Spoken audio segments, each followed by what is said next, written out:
Hey friends, today we are going to talk about bitters and we're going to make a quick little bitter. So for starters, what are bitters? Bitters are tinctures. Well, what are tinctures? Tinctures are an alcohol extraction of an herb. So your vanilla extract is actually a tincture if it's alcohol based. There are other ways to make extracts using vinegar and glycerite, but today we're just going to talk about alcohol extracts.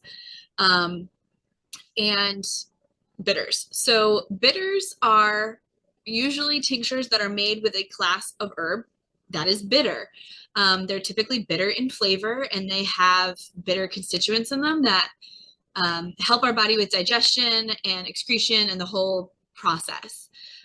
They by stimulating the bitter taste receptors in our on our palate, they actually signal the body to prepare for digestion by creating saliva, digestive juices, bile, and intestinal mucus that actually helps us digest our food and then excrete the waste products.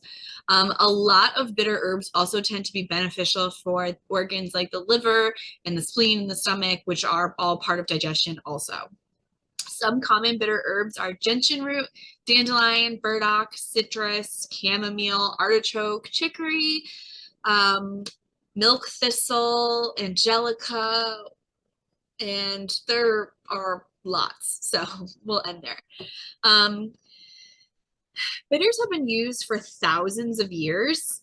Um, there's archaeological evidence that goes back at least 40,000 years. So odds are we were using them sooner. We as a race evolved right alongside with the plants and their bitter constituents. Most of the time, plants that are bitter created that constituent, that bitter flavor to ward off animals and people and things from eating them.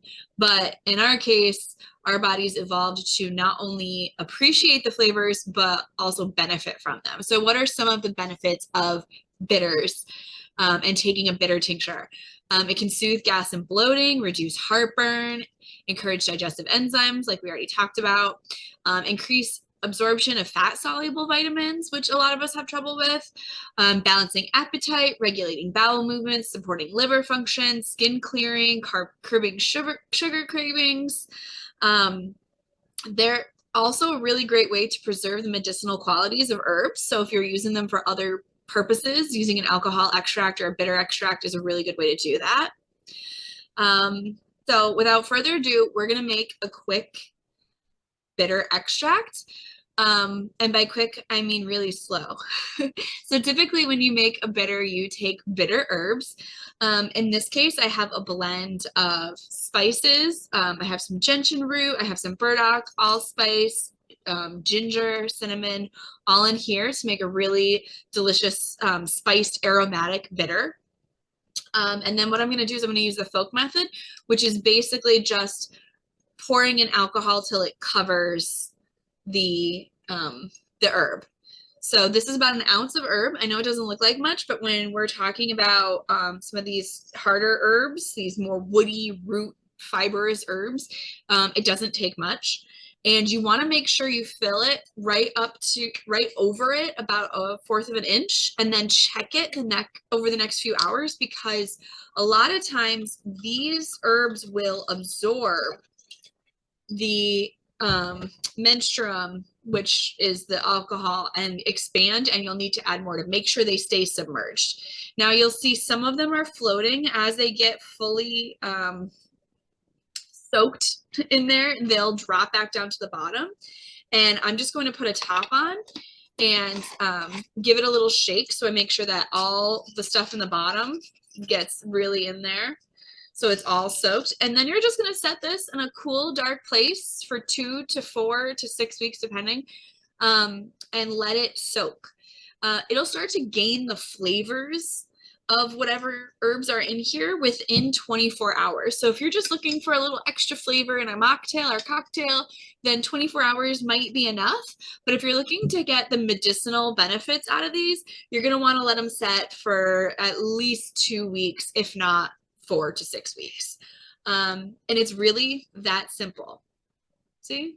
And you're just going to let that set, and then you have bitters, which are gonna end up wanting to do is strain that out, make sure you squeeze it really tight, get all of the alcohol out of there, and then place it in a bitters bottle or a tincture bottle.